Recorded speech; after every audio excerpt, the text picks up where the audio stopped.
Now we turn our attention to Jude LaCava. Jude and I first met when I was working in San Diego, and he would come out there with the then Phoenix Cardinals, and they would train. Joe Bugel was the coach here. Dan Henning was the coach out there.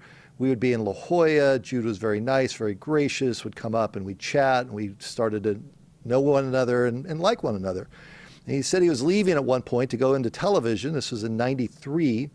And somehow, some way, I ended up coming to Phoenix after he left to go to television. Jude announced recently that he is leaving. Are you retiring or are you quitting? Are you moving on? Are you what are you doing? Are you retiring or leaving or quit? What are you doing? I am retiring. You're retiring. I am officially retiring, Brad, and I couldn't be happier about it. I mean, I people have asked me, okay, what's the real reason here? And the reason's simple. It really is. It's a lot like the athletes we cover, and that is when you've done the best you can do, it is simply time to pass the torch and move on. And after 40 years since college and grinding away in a demanding business, I've opted to maybe step back and travel and finally, as the young kids today like to discuss, take my gap year. So I'm looking forward to it, spending time with family and travel, and finally, after 40 years since '79, calling it a career, and I'm excited about it. You're not slipping, by the way. Not that you need to be told that. I don't know about that. No. I mean, you know that there's always that, well, he just doesn't have the same juice or he doesn't have the same enthusiasm. Look, it's brutal in our industry where people will say, yeah, that guy looks tired. He's this. This is all about, and I think I can say this and just shut me up if I'm wrong. This has been coming. This is not something that you just woke up one day. Yeah, no, I think that's true, Brad. I mean, I think that, the other part of it, though, is like I've said, it's compared to an athlete. If you really, truly know in your heart you've done the best you can, then it's time to move on and pass the torch. And I think that's the thing.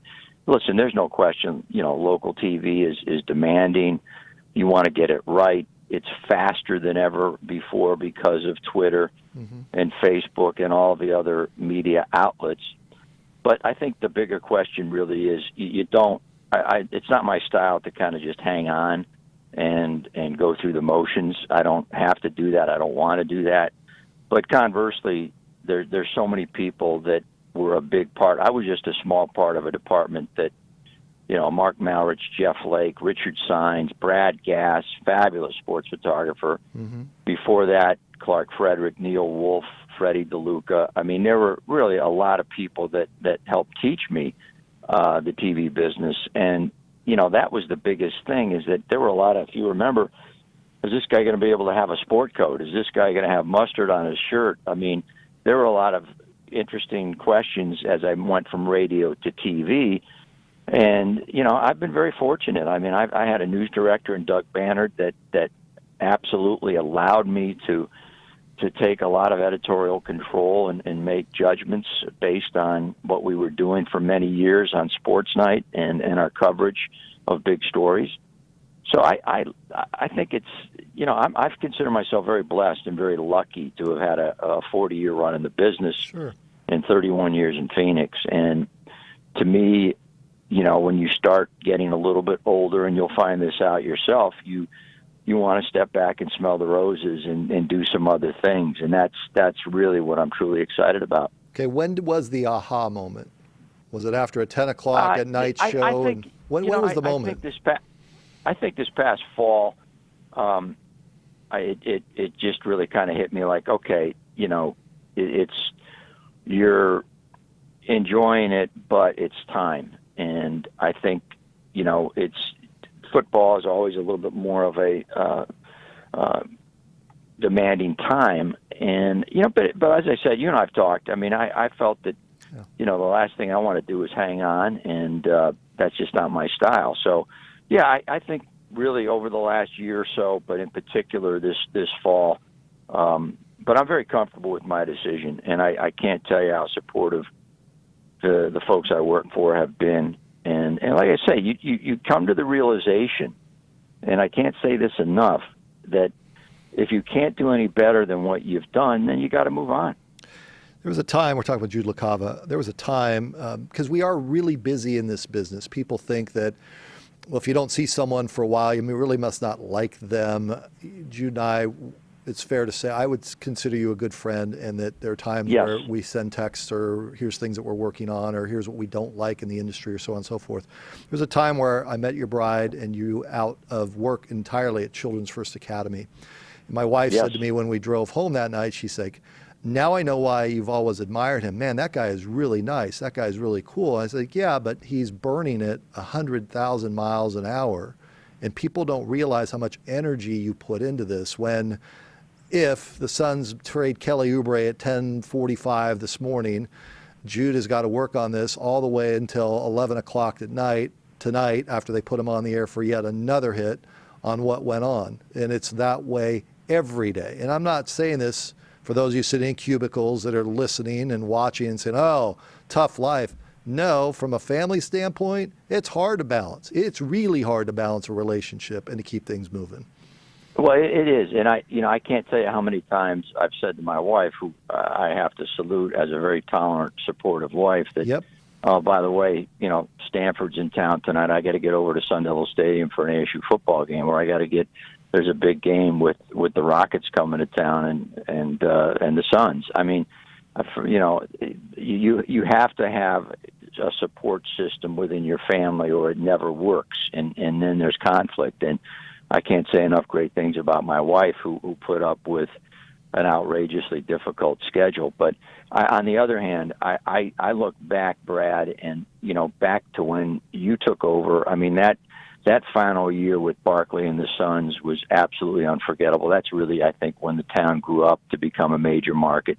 And then the remarkable run of the 2001 World Series against the Yankees. The people that you have a chance to meet along the way, getting to know Jerry Colangelo, getting to know the late, great Cotton Fitzsimmons, people that really had a positive impact in my life, in my career, those relationships will never stop. And I think the colleagues that I've met, you of course included, it's been a fun ride, and I'm very grateful for listeners and then viewers that at least had a decent amount of respect for what we were trying to do these many years. But the last thing you want to do, it's kind of like that athlete that is, that they don't have what they used to have. You don't want to hang on. And, I think that the timing was right for me. And, we've got some other plans coming and some foundation work that means a lot to me in the fight against cancer. So there's still more to do, and I'll be coming to the games and whatnot from time to time. I just won't be working the grind, which, is somewhat of a relief, to be honest with you. Well, and you're also getting out of this business. Let's be honest, Jude. The amount of guys that you and I have seen through the years that go through health issues because the hours aren't good, the eating habits aren't good, the sleep patterns aren't right, the depression, the anxiety, the stress, the heart issues, all the things that people don't see. All they see is the guy that's at the grocery store buying broccoli, and it's like, oh, what are you doing here? I'm buying broccoli. Yes. Right? And so you're getting out rather than potentially going through some health stuff. I don't recall you going through any health over the last 30 years since I've been here. And it may have happened to me, but you're fine.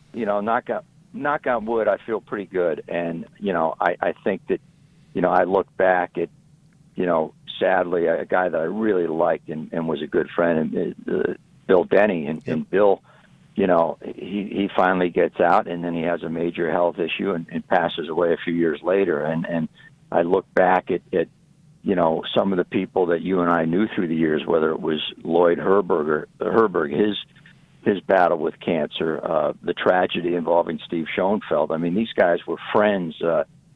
They played a big role in my success in terms of the panel discussions. We used to have them down on a regular basis on our sports night show. So, that is a factor. I mean, unfortunately, my dad never had a chance to enjoy retirement and then passed away at the age of 72. And, you work for a reason, and that is to eventually, hopefully, step back and have some time to enjoy some of the finer things in life. But I can't say enough about the experiences here, the friendships, the relationships, the people you meet, the events that we were fortunate. I mean, to think the Cardinals made it to that Super Bowl back in Tampa, I still that was just a remarkable run by Kurt Warner.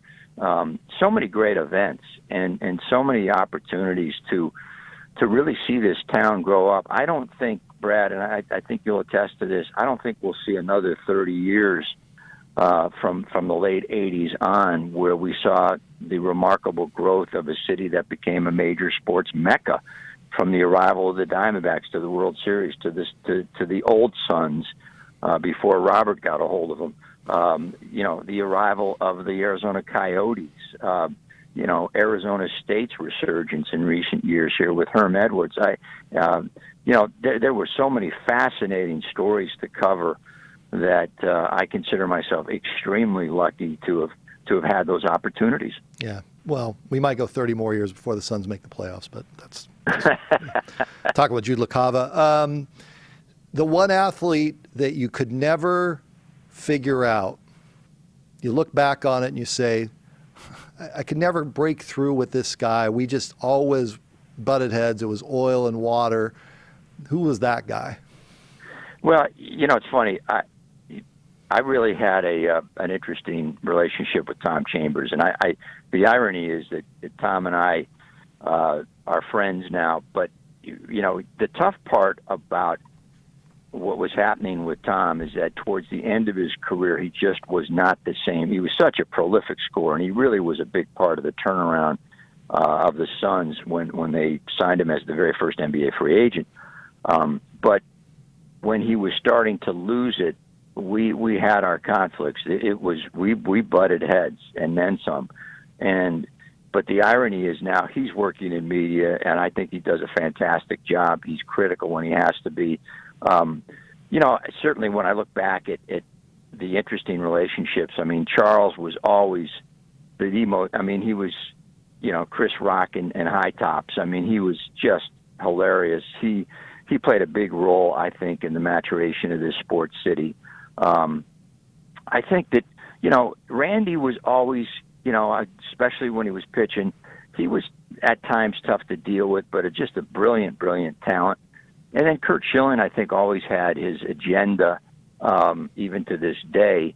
Not that I didn't respect what he was able to do in the many postseasons that he was a part of, and I do think he will make his way to the Hall of Fame eventually. Mm-hmm. But that's just kind of a brief rundown. But there were so many really interesting guys to connect with, whether it was Luis Gonzalez, Dan Marley, and guys that I had had a history with going back to, ironically, covering him when he was at Central Michigan, and then seeing his iconic rise here in Phoenix with the Suns and now at GCU. So, those opportunities are golden, and those are the memories, Brad, that I will cherish forever. I mean, I just think that those unique connections, Torey Lovello, just a really, really good guy to deal with. And, those types of connections and relationships won't stop in my book. And I feel honored to have had those kind of connections to a lot of really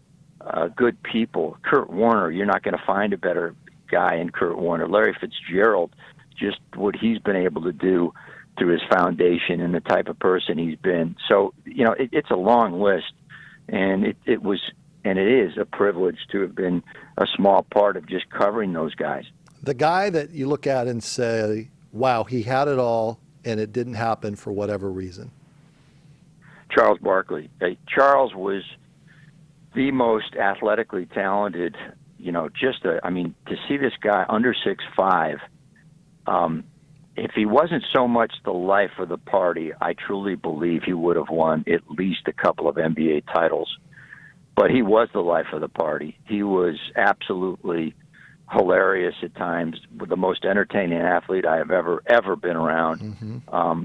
But I think the only downside there is that he had so much talent. He could take over a game, and yet I think there were times when we know he didn't really practice all that much. There was so much more upside I think Barkley could have won at least a couple of titles, and I'll always wonder about that for sure. Let me throw a couple names at you. Richard Dumas. When I say that name, what goes through your mind? Sad, because he was so talented, and we know the demons he had to battle. I think Richard, man, he came on fire, and to my knowledge, just really couldn't get over some of those off the court issues. But a really, really talented guy that had a tremendous skill set, and that was sad to see, because I thought that kid could have been a perennial NBA All-Star. Pat Tillman. The most moral and ethical human being I've ever been around, and the most humble. He was so tough to get an interview. We had to I worked almost 2 years to finally get him down on the station. But for somebody that didn't necessarily have a belief in God, he was ironically the most moral, ethical athlete I've ever been around, period, bar none. He was just the real deal, and never wanted the attention, never wanted any type of publicity. The most honorable athlete by far that I've ever been around, and we're lucky enough to get to know a little bit. He was not easy to get to know. A couple other names. Bruce Snyder. I really thought Bruce had one of the greatest seasons in college football history, and it was rough at the start, but that Rose Bowl year and that Rose Bowl team, those guys on that team actually, and you're not supposed to say this, they actually became friends, whether it was Paul Reynolds or Jeremy Stott or Jake Plummer. That was an unbelievable, undescribable ASU football season that I will absolutely never, ever forget. And Bruce was, one day at a time. I look back and I say, man, that guy was he had a great staff. He had a tremendous staff. Some of those guys are even coaching. I think Phil Snow just became the D coordinator of the Carolina Panthers. Kent Bear is still coaching up there in Montana. Great staff, tremendous recruiter, and just so close. I don't know if they'll get that close again of winning a national championship. That Ohio State game at the Rose Bowl was unforgettable, and Jake really put together one of the most remarkable years for any college quarterback. That was one of my most favorite seasons of all time, was the 96-97 season. The story that made you emotional, you actually cried about it. Well, I think, it's what's really tough about what happened with Kobe. I got emotional with it only because, you never really, we saw him grow as a guy that was such a dynamic parent, and that was not the case early on in his career. I think it's the tragedy of being gone instantly in a horrific crash that just, it breaks your heart. There were a lot of stories like that. I think I have to tell you, the loss of Pat Tillman. Yeah. It's still, attending that funeral service up there in San Jose is something I'll never forget. And then getting to know the family to some degree, that was just devastating.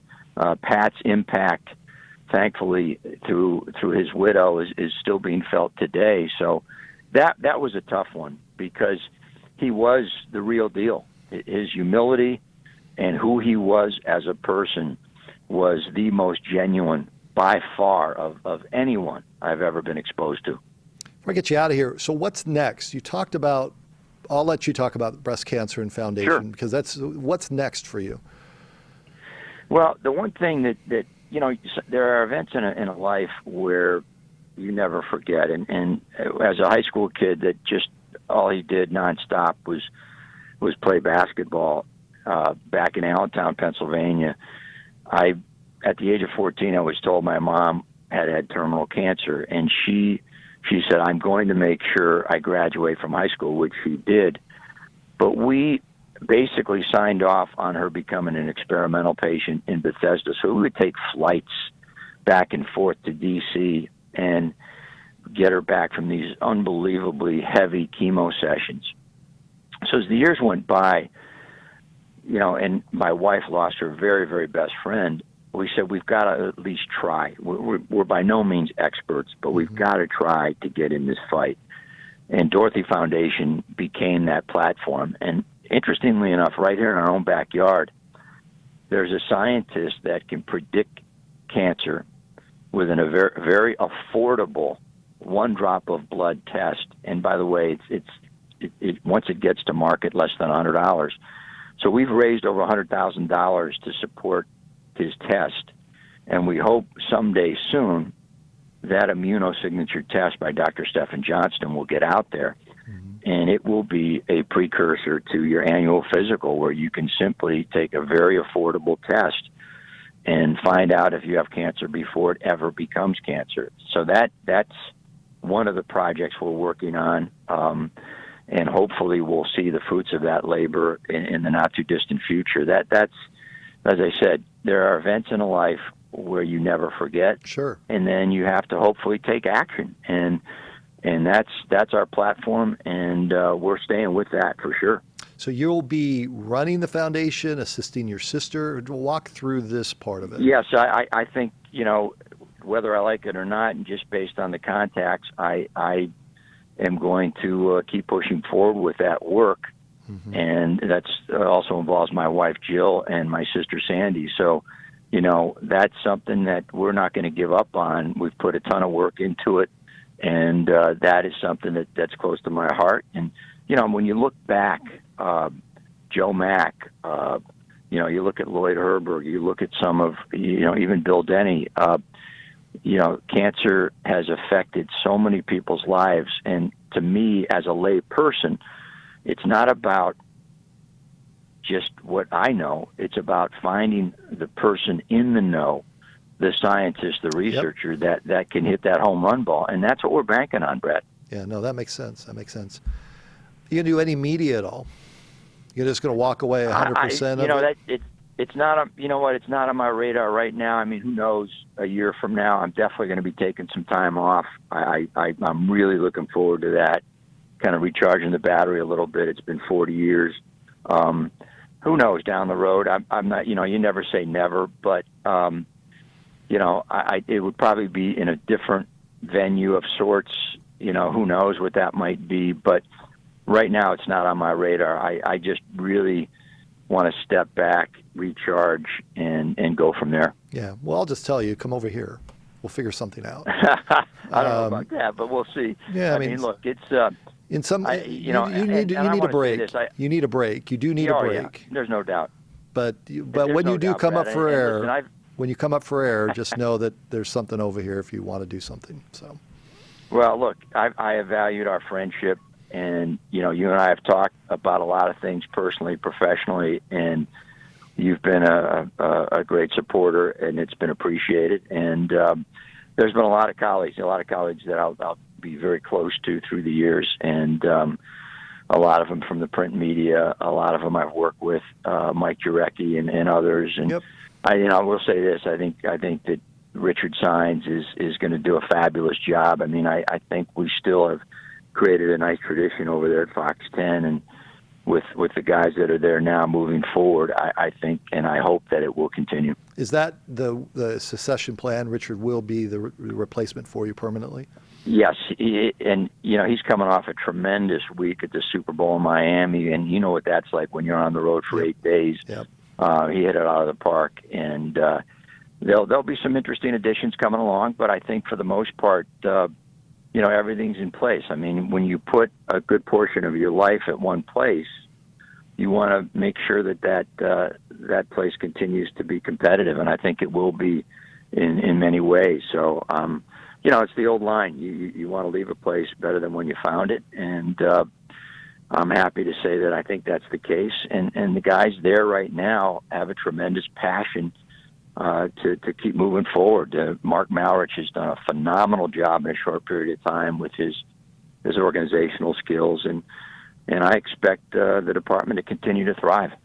All right. One little bit of advice to you, and I only am giving Sure. you this off of talking with guys that have pulled the ripcord on the business. When there's that first story, okay, I'll even go into my space over here because we have freedom and flexibility and we can do it when we feel like it and we know what's important, all that. But when there's that first story, if it's Fitz deciding that this is it or whatever that first big story, and you get the itch and you get the withdrawals and you're like, I gotta. Hopefully you have the people around you say, no, this is what you're doing now. I'm just going to I got a wife that will insist on that, and I'll probably be up in Sedona, practicing yoga or something. I mean, good stuff. I appreciate your time, and it sounds like the next chapter is going to be a great chapter. So we'll stay in touch. Hey, Brad, thanks for everything. And there are very few people, and I want your listeners to understand. There's very few people that I've connected with that I consider a very, very good friend. What you've been able to do, you and your entire staff, in creating a impactful media source, especially with the work you do on FSN, is great, man. Keep up the good work, especially the high school sports coverage, which is the best in town. And you'll always be a friend, my friend. You got it. Stay well. Be in touch. See you, Jude. Thanks. Take care. There is Jude LaCava. We get all weepy. Fox 10, well, at least I did. Fox 10 sports director and good friend of the show. He is retiring. We had to get that out and appreciate his time. Sports360az.com. I'm Brad Sussmat.